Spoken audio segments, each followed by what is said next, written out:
Yay!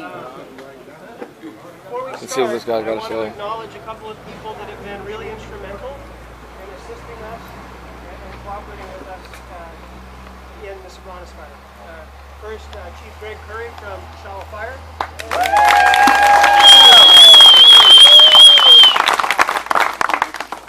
And somebody that really deserves a lot of the credit for getting this meeting here today, and that's Jolene Lambert here in the front row.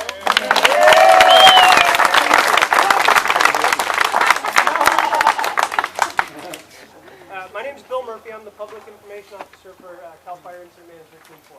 Hi, Bill. Thank you. I don't know who said that. When teams manage incidents like this, and we're doing this in unified command with the United States Forest Service, we travel to communities all over the state of California that are very similar to this. And one of the elements that is critical to our success on these types of incidents is the trust that we're able to build with the community. One component of that trust is the evacuation orders, warnings, and notices that we get. And that's the reason we hold these meetings, is that we're giving you all of the information you need to understand what's happening with the fire and to be prepared. So we're here because we feel like a small element of trust has been missing because a lot of people, we're standing right now in an area that's under an evacuation order. There's nothing new about that. No, I know. I know. And when I said Jolene was really responsible for spearheading this meeting, it's because she was communicating with me constantly, telling me to come out here. So again, thank you, Jolene. I have a few bits of good news. First, the power is back on Mason Road. That was de-energized because of the firefighting operations that were occurring, but I can confirm for all of you that is back on. Yes. Okay. Second, effective at 2 o'clock this afternoon, the evacuation warnings for the White Rock, San Carlos areas have been lifted. The evacuation orders for the majority of the Cachagua and Tasahara road areas have been lifted to a warning. No, So there is one but. This is a very important but. The area between Nason Road and Trampa Canyon Road are still under an order. Okay? That does not include Trampa Canyon, but it does include Nason. Okay? With that, I'm going to turn it over to our Unified Incident Commanders, Dave Russell from CAL FIRE and Jake Firth from the Forest Service. They can explain the change in the evacuation warnings and orders and why that small section of road is still under an order.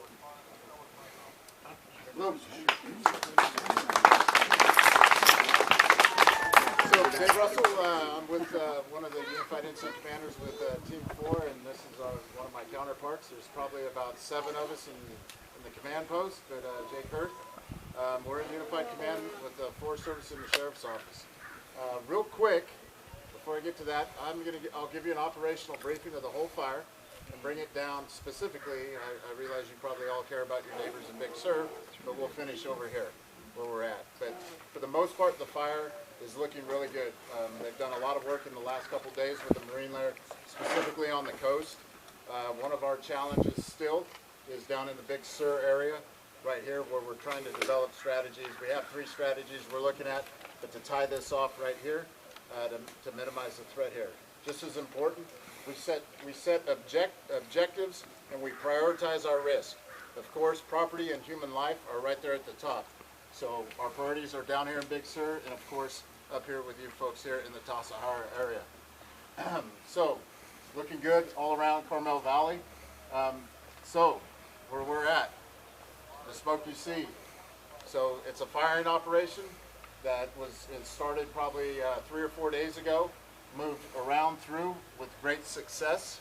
One of the few successes we've had when we've been out on the head of the fire. The head of the fire is the fire that's pushing to the southeast or to the south.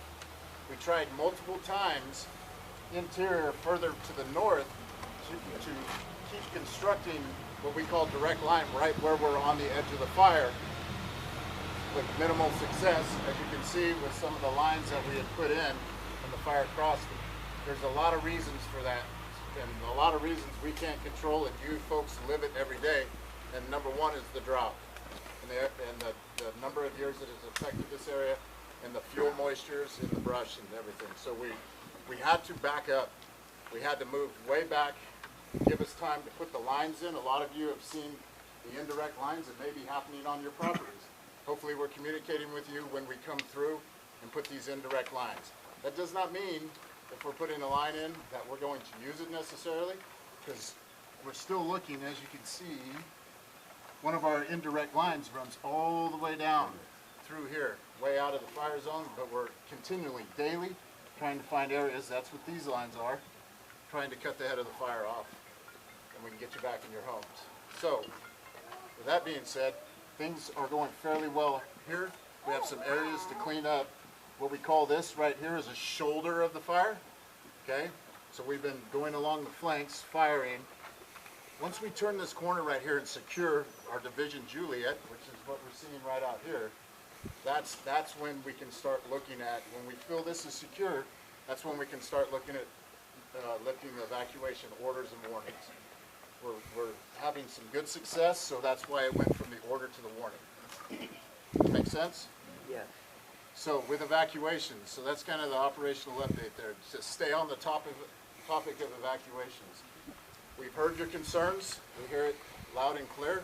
I think as a incident management team, in the future, as we move forward, we need to communicate. We need to have that trust with the community that when we say, because it's going to happen, up towards Tasahara, as we round this corner, it may be a warning right now. When we start that firing operation, it will go back to an order, okay? But we will do a better job of communicating. It's going to be an order. Our plan is maybe a couple days, maybe a day. I don't know. It'll be based on the fire behavior. But then as soon as we feel it's secure, to get you back in your homes. We all travel. Jay travels across the nation. I travel up and down the state. I realize I personally have evacuated my in-laws. My wife was going to go remove the car from the garage. I said, no, you're not going.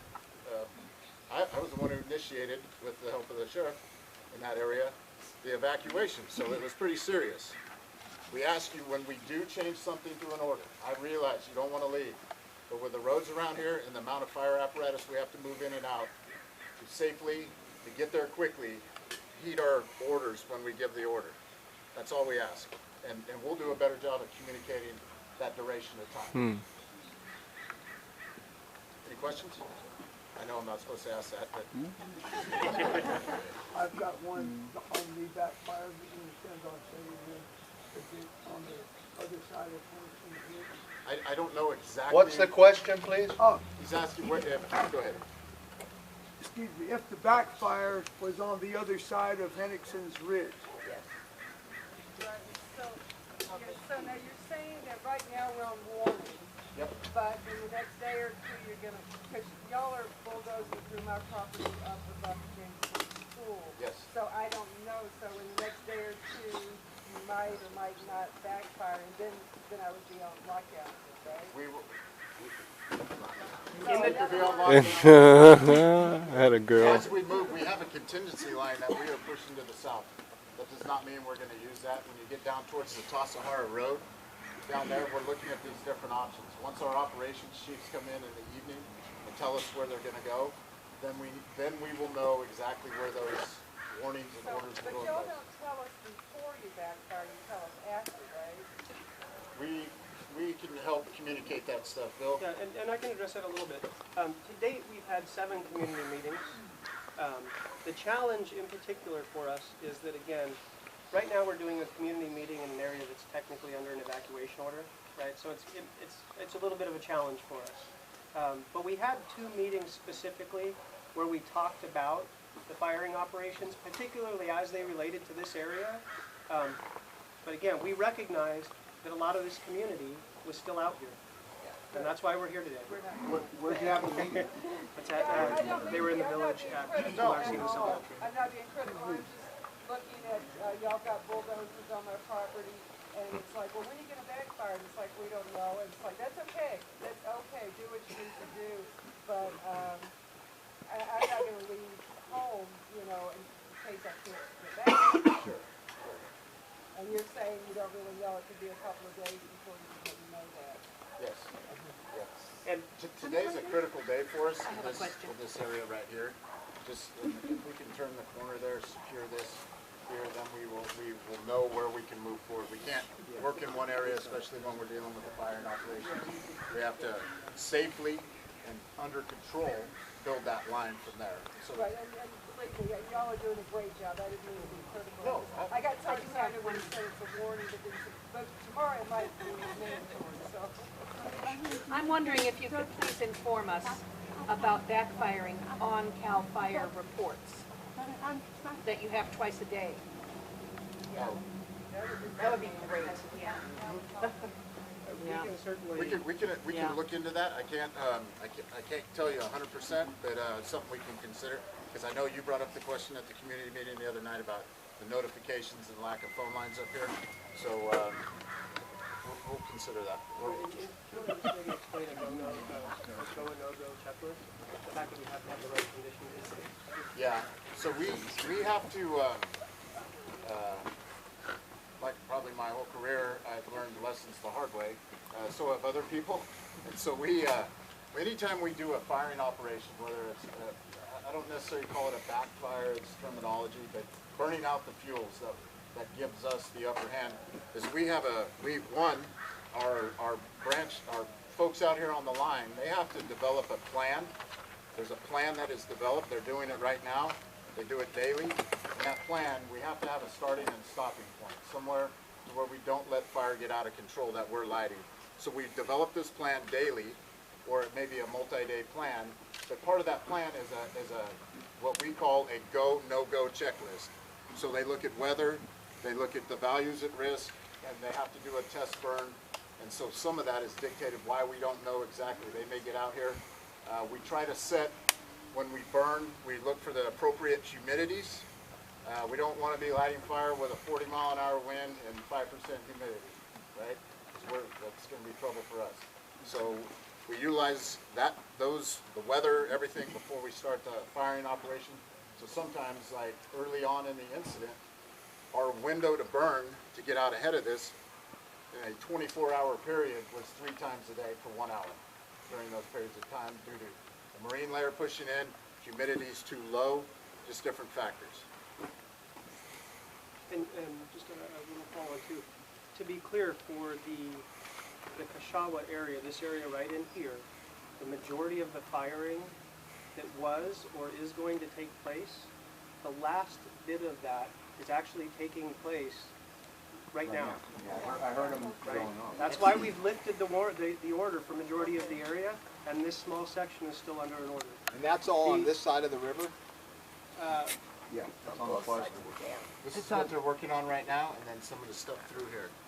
Hasn't crossed the river. The only area that the chief was alluding to where we're unable to give you a very definitive answer today is primarily the Tasahara Road area, just because that's still a couple of days out. Okay? The reason that we write this plan and things is because right now we have the opportunity to take advantage of conditions that the chief talked about and do the firing under conditions that set us up for success. So we pick a location, we pick the timing, and we pick the conditions that make everything line up as best we can to be successful in protecting your property and home. And so while we have these conditions and things, we bite off what we can, we hold what we can, and that's why, you know, as we move forward, we're going to do as much as we can with the conditions we have and maximize that ability, but that doesn't necessarily translate into being able to tell you an exact schedule of how that's going to go. So I apologize for that part. We understand what the impacts are, but we're really doing our best to maximize our production get out of your business and let you get on with life. You've been in, What was that about the, no traffic between Tampa and, was that Tampa Canyon and what road? Mason. So then if I live in between there, I can't come and go. And my brother can't bring me supplies. Correct. As of right now, this area right here is still under an order. But if I come over to Cachagua Grade, I can go down Nathan's Road, correct? Correct. No, Mason Road will be closed. So there will be a traffic control point that's been there at that Correct. intersection. That will remain. Right, And there will be a traffic control point at Transit Canyon. gotcha.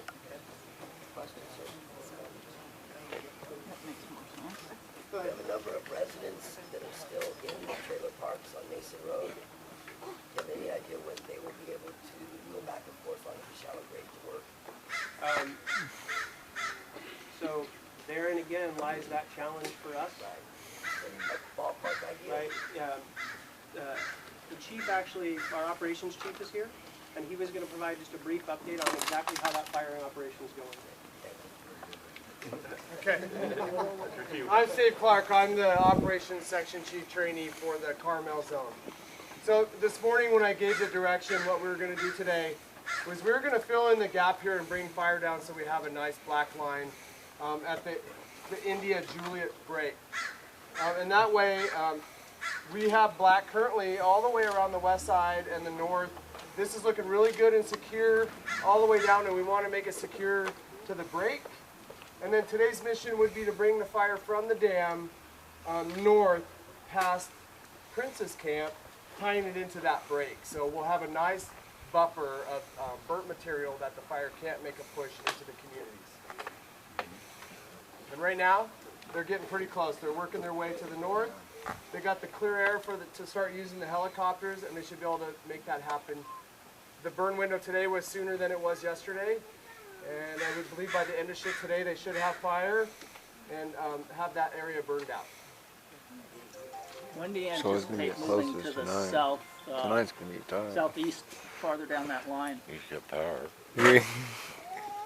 To what specific area? The top To, of the road area? let's say Little Bear Trap. That's that section in there. Talking about Hennigson's Ridge, correct? Oh, okay. So currently, the proposal would be to keep it as far west as possible from the community. So if we have it tied to the reservoir here, we would like to bring fire when it's appropriate as the fire is moving to the southeast, to keep it in alignment on the west side of LP Reservoir down the Carmel River, tying it into the proposed line that, if we can, would be to cut this fire off in the middle, and if not, have some other opportunities or options where we can keep the fire more to the west of the historical dozer line that we have in place. Okay. So we have time for just one more question here. And then after this question, we brought several of our operations maps out here today that are updated. Please come up to the boards. There'll be several people here to continue answering questions. I was just wondering, since we're being put back on voluntary evacuation, if that changes back to mandatory for those of us that way, will the reverse 911 work for that? Or is there a number we can call to check since it can change so quickly? Or is still our best bet just checking with the officers holding the line as we leave, if we can come back? Have you signed up for Yes. reverse 911? Well, I have, yeah. I was told that's how they're doing it. The sheriff's office that I'm working with as liaison for the district said that is how they do it. They went for the reverse 911 before they go door to door, and they will let you know that. Okay, so if we go back to mandatory, we should in theory You get a should, in phone call. theory, receive that phone call. For 911 Yes, reverse yes. If you want to be part of that and your cell phone included, you need to do that. Yeah, they sent out the air quality text and shit this morning. Yeah. Same number. They send out the Air quality text this morning. And calls too as well, yeah. They just did reverse 911 on that. Point of clarification, if you're closing the Cachagua Road between Nason Road and, let's say, Tassajara, for point of discussion, but your home is to the north of Cachagua Road, can you use Cachagua Road for access to your home in and out? So you cannot travel on Cachagua Road? As of right now, there will be traffic, and the law enforcement will be in place to prevent travel. I'll get you a more definitive answer, though, for that specific situation. Does that work for the school bus? School starts So again, follow up with me before I leave, and I'll get you a specific answer on the school bus, okay? Actually, a lot of people have been asking Yep. about that, so. I'll be with Bill also, so I got answers to all those. So, again, we brought several of our operations maps up here. They're updated. Please take this opportunity. Several of us will be here for as long as we need to answer questions one-on-one. I'd like to just remind people that Cachagua Road area, again, for us, the communication that we have with the community, it's a two-way street, and it's only good if we're able to communicate effectively, and ultimately people heed the warnings and orders that we give. That area, again, more than likely will be put under an order again in a few days, and ultimately we're just asking you to help us. Can you give us times, like for those of us that live out there, and say, hey, stay off the road between this, when we're mobilizing on this time, travel is better for you guys? Is there any way we can help you guys? As the chief mentioned, when the conditions are right for the operations to take place, those are the windows that we have, and that'll be ultimately what drives those orders. How about for those of us that live this side of the Cachagua Road, when this is finished, can't you open the Cachagua Road so we can go out over the Cachagua Road? We're not gonna, for this section of road, After the, okay, if we lift the order for this area, Cachagua Road will be open. Okay? Until that happens, Cachagua Road will remain closed between those 2 points that I mentioned. Damn. Thank you again for coming. You have my commitment. We'll continue to have these meetings as often as necessary to get the information that you need. I'll be available, and several other people will be available for more questions.